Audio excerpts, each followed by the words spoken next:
I think it's definitely gonna be tough on defenses just because of the personnel we have, the amount of playmakers we got, the amount of dudes we got that are threats when they got the ball in their hands. It's uh it's definitely got to be tough for a defense, and I mean we can go out there, we can throw, we can go out there and run it. We showed that, so I mean, yeah, they definitely got to be on the toes. You seem to be as happy for Tony as anybody when he has success out there. Where does that come from? You see some people say, "Oh, I want that run. I want to be able to get those carries." It's a brotherhood. Every week we all got the same goal, the same common goal, and that's to go win football games. And I mean, and however we got to do that, that's what we're gonna have to do. And I'm happy to see Tony. I see the work he puts in. One of the hardest workers on the team, and he's very talented. So he deserves to go out there and play well. Ezekiel Elliott's coach came out today wearing a shirt that said "Beat Dallas." Said his wife has one. His kids have been wearing it all week. What goes through your mind when you hear that? And you've been in this rivalry for a long time. What does it mean to the Cowboys? It means a lot. Definitely probably our biggest rival, especially since I've been here. Probably the team I don't like the most. But Philly week is always fun. I know AT&T is going to be electric Monday night. I know it's going to be a nice turnout. I know they're going to be ready to see us come out there and compete, and I think we're ready to go too. Would you like to see Coach McCarthy wear a T-shirt that says, "Beat the Eagles" or something more? Nah, we stay in our lane. The play at the end of the first half, how much y'all rep that? Was that just spontaneous and just the option with you and CD? You just talking about that. Did you think you were going to score? Yeah, we actually just put it in last week. We just had put it in, for our special situations, and we actually ended up getting that situation in the game, and we saw the opportunity to do it. But I don't know, that was crazy. I don't know if I expected it to work that well, but it definitely worked really well. We almost scored. It would have been super dope if we did. But it shows it's the creativity of the coaching staff and their ability to draw stuff up and put us in situations to go make plays like that. As you're chasing down the field and you get close to the end zone, then he pitches to you. Your eyes get big, like, okay, this thing can go. Yeah, they got real big. They definitely got real big, and trying to do anything I can to get in there. You mentioned creativity in the coaching staff. How have you seen Kellen evolve as a play caller and as a coach over the last few years? I think just his evolution just has grown over time. Just the more he's been able to call plays, I think the better he's gotten. I think he's always been very good, but it's just that's just like me. Like the more reps I get, the more I see, the more film I watch, the better I'm gonna get. And you just see Kellen. You see Kellen's creativity, and he's not afraid to kind of step outside the box. He's not afraid to do something unorthodox, and I think that's tough on defenses because they gotta. One, be ready. Well, you really can't be ready for an unscouted look, but they just know that he's always going to keep them on their toes. I think he's pretty unpredictable. Last year we saw Cedric throw a touchdown pass. Last week we see Steele and Tyron lining up all wide. I mean, how much stuff does he have in there? How creative is he getting off from Boise? Is back in his Boise days or something? I think some of them he does get from Boise. I think he just gets a lot of plays just from watching football. Watching college football, watching pro football, and just kind of seeing things that you like, seeing things that will fit our personnel, seeing things where you can see is putting us in situations where our strengths are being used, and he implements them. But I think just the biggest thing is, he's not afraid to put it in. He's not afraid to go run something different. You have faith in him too that he's gonna give you a good game plan going in. But if defenses throw you a wrinkle during the game, he'll just go, okay, this ain't gonna work today, so let's do this now. Let's go do this right now. Yeah, I got complete trust in Kellen and just his play call, his game plan going in, and his adjustments he makes during the game. What's the energy like when the rookie comes in with some crazy new idea?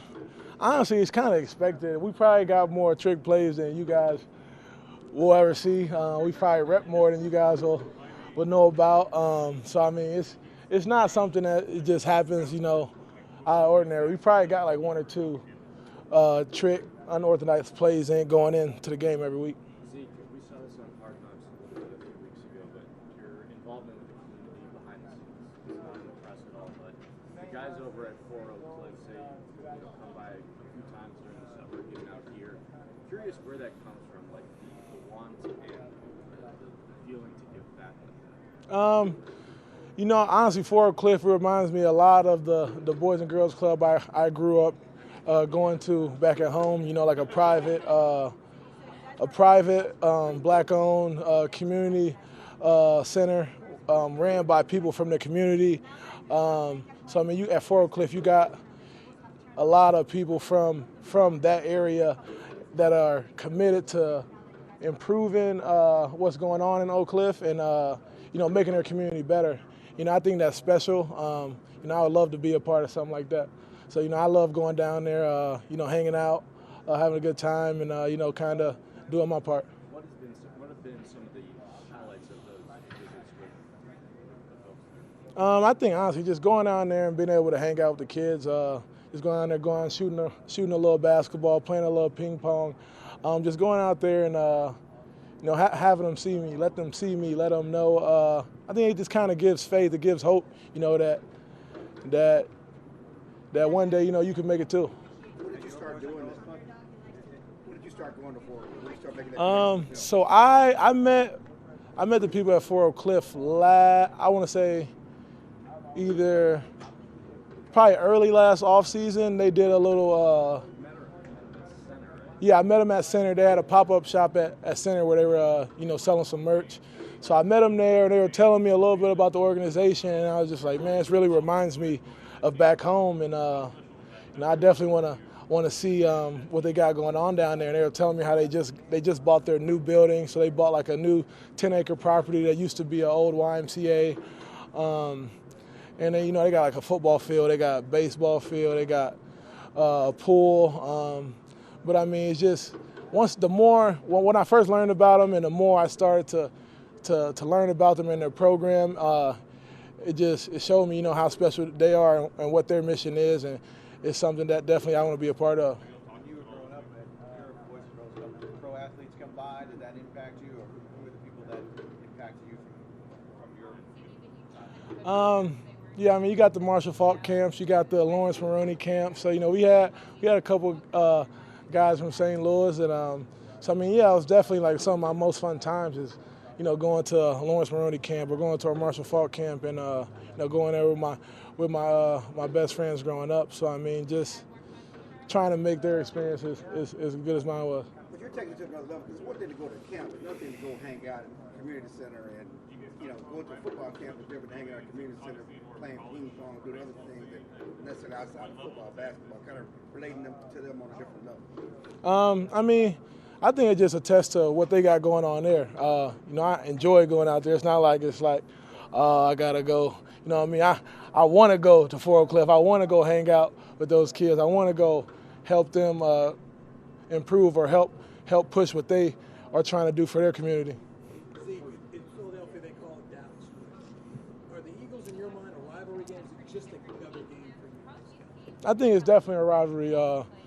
It's definitely a rivalry. I would say probably half the time we play them, there's something, a little chippiness or a little scuffle before the game. So it's definitely a rival.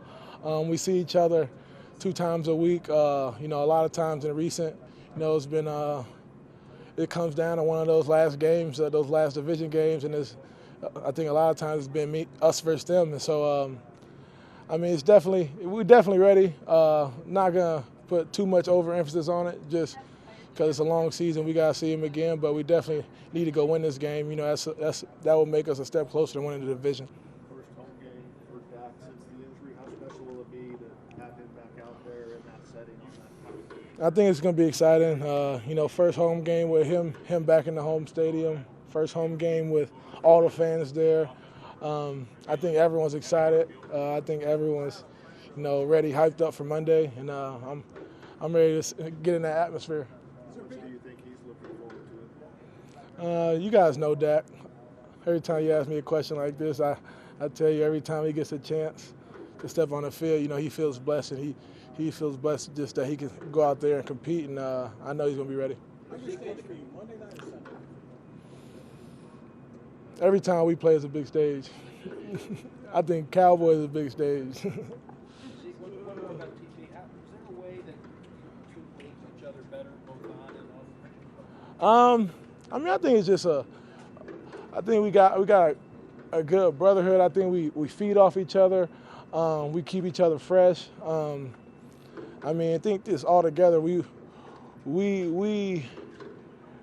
want to see the best for each other. And so we're going to do everything we can to push each other, to challenge each other, to make each other better, to maybe if it's something I can help him that's going to help his game or something he can help me that's going to help my game, you know, we just push each other to become better players.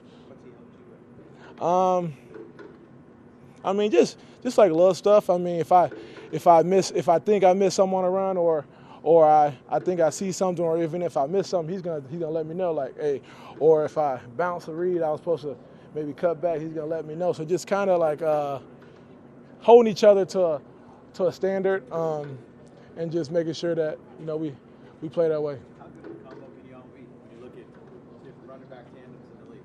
I think the sky's the limit. I think we definitely got some potential to you know, be one of the best duos in the league, and